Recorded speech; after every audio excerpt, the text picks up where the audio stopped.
It was supposed to be a quiet night, the kind of night where you lock all the doors, turn off the lights, and let the silence cradle you in its cold embrace. But for him, tonight, silence was a curse. His parents had left hours ago. A quick trip out of town, they'd said. They'd be back by morning. It was nothing new. He was used to being alone in the house, used to the hollow echoes of empty rooms and the creaking floorboards that had always been so familiar. But tonight, something felt different. Something was wrong. At first, it was just a feeling, an unease creeping in like a shadow in the corners of his mind. The kind of feeling you can't shake off, like eyes watching you from a distance, just out of sight. He sat in the living room, the soft glow of the TV casting flickering shadows on the walls. He told himself it was just nerves. He was overthinking things, as he always did. But then the house started to speak.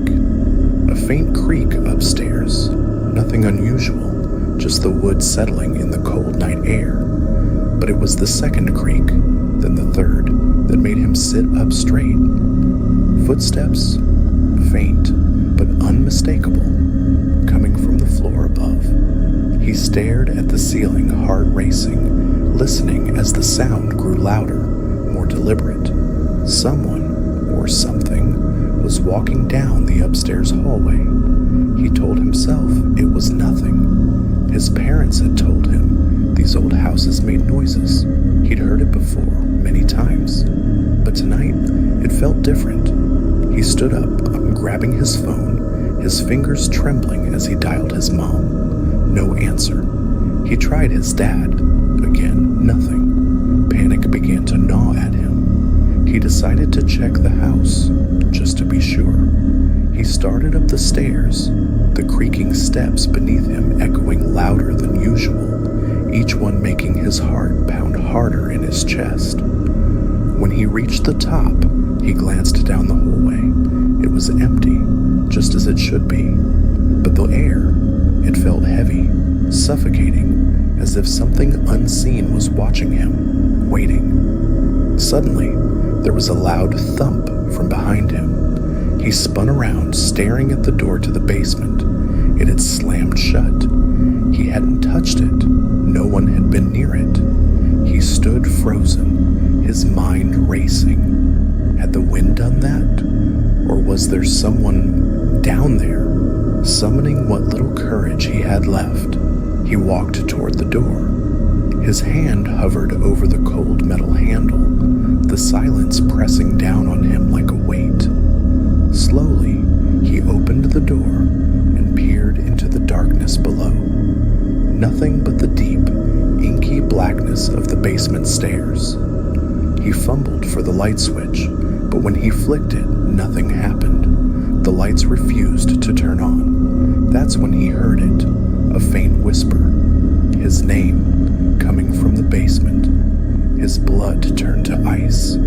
He slammed the door shut and backed away, his breath coming in ragged gasps. There was no one in the house but him. There couldn't be. He stumbled back into the living room, locking every door and window he could find, his fingers shaking so badly he could barely turn the keys. The wind howled outside, but inside the house was deathly still.